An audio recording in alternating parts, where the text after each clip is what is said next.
Hello दोस्तों, PT की तैयारी ज़बरदस्त चल रही होगी। ठीक है, चलो पीटी में हिंदी में विलोम शब्द है।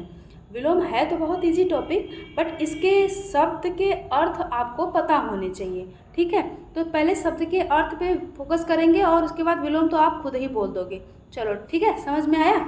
चलो देखो, अच्छा पहला शब्द क्या है। पहला शब्द है सुषुप्ति। सुषुप्ति यानी कि सोया हुआ, जो सो रहा हो। जैसे ये सुषुप्ति शब्द आया है सुषुप्त से। सुषुप्त यानी सोया हुआ। सुषुप्त ज्वालामुखी भी होता है, जो रुक रुक के इरप्ट होता है, विस्फोट होता है। तो सुषुप्ति का मतलब सोया हुआ। तो अब इसका अपोजिट बताओ। सुषुप्ति शब्द यहाँ पे है, तो जो अपोजिट वर्ड आएगा वो भी इसी से मिलता जुलता। यदि एडजेक्टिव है तो एडजेक्टिव अपोजिट, ठीक है। यदि वर्ब है तो वर्ब अपोजिट, ठीक है। तो यहाँ पे सुषुप्ति शब्द है, तो इसका जो अपोजिट होगा वो होगा जागृति। जागृति,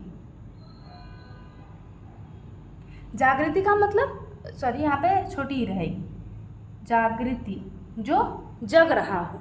ठीक है, चलो नेक्स्ट। पूर्व का मतलब समझते ही हो। पूर्व यानी पहले, तो अपोजिट बनेगा पश्चात। अब देखो यहाँ पे पूर्व शब्द है, संस्कृत शब्द है, पहले शब्द नहीं है हिंदी का, तो जो अपोजिट बनेगा वो भी ऐसे ही बनेगा। तो पूर्व का होगा पश्चात। तो देखो वर्तनी शुद्ध में भी एक शब्द आता है, वर्तनी शुद्ध करने को भी आता है।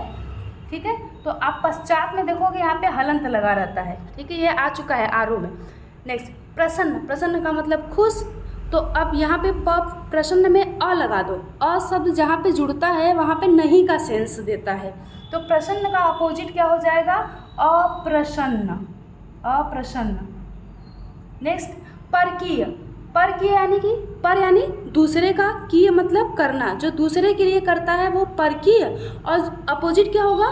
स्वकीय, जो अपने लिए करता है। ठीक है, तो परकीय का क्या हो जाएगा? स्वकीय, जो अपने लिए करता हो। ठीक, चलो नेक्स्ट टॉपिक है महान। जैसे बोलते हो महान आत्मा। ठीक, तो इसका अपोजिट होगा महान मतलब जो बहुत इस सांसारिक मोह माया से ऊपर हो, बहुत व्यापक स्तर पे कार्य करता हो और छोटी मोटी समस्याएं उसके लिए कुछ ना हो। और जबकि सामान्य पुरुष होता है तो वो छोटी छोटी समस्याओं पे परेशान हो जाता है, उसके लिए एक शब्द यूज होता है तुच्छ प्राणी। तो महान आत्मा के अपोजिट में क्या चलेगा? तुच्छ चलेगा। तुच्छ, तुच्छ प्राणी बोलते हैं ना, जो छोटी छोटी चीज़ों के लिए लड़ते हैं, पेन, पेंसिल, जमीन, कपड़े, खाना, इसके लिए। ज्ञानी पुरुष। ज्ञानी का अपोजिट क्या होगा? अज्ञानी। अज्ञानी, ज्ञानी मतलब जिसको ज्ञान हो, अज्ञानी मतलब जिसको ज्ञान ना हो। लघु। लघु यानी छोटा। ठीक है, तो लघु का जो अपोजिट होगा वो दीर्घ। लघु का अपोजिट क्या होगा? दीर्घ। दीर्घ। देखो जब आप दोहा पढ़ते हो तो वहाँ पे मात्रा के संदर्भ में भी लघु आता है, लघु और गुरु। तो लघु का एक अपोजिट गुरु भी होता है, गुरु भी आप लिख सकते हो। और लघु यानी छोटा, तो यहाँ पे एक अपोजिट दीर्घ यानी बड़ा होता है। नीति। नीति यानी पॉलिसी की बात हो रही है, योजना, जिसको जो एक प्लानिंग बनती है। और इसमें अ लगा देंगे तो क्या बन जाएगा? अनीति। अब इसका मात्रा आपको देखना जरूरी है, क्योंकि नीति शब्द वर्तनी शुद्ध में आता है। न पे बड़ी रहता है, त पे छोटी ही रहता है। ठीक है। शोक। शोक यानी जो बहुत दुखी हो। और आनंद यानी कि जो समझ लो कि भौतिक सुख से परे हो, उसको बोलते हैं आनंद। तो शोक का अपोजिट क्या हो जाएगा? आनंद। आनंद।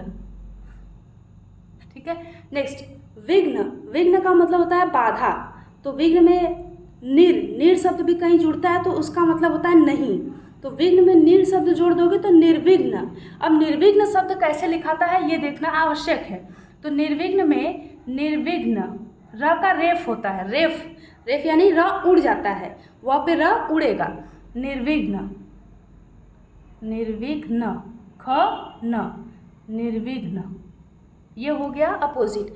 सुषुप्ति, जागृति, पूर्व, पश्चात, प्रसन्न, अप्रसन्न, साथ साथ में बोलना। ठीक है।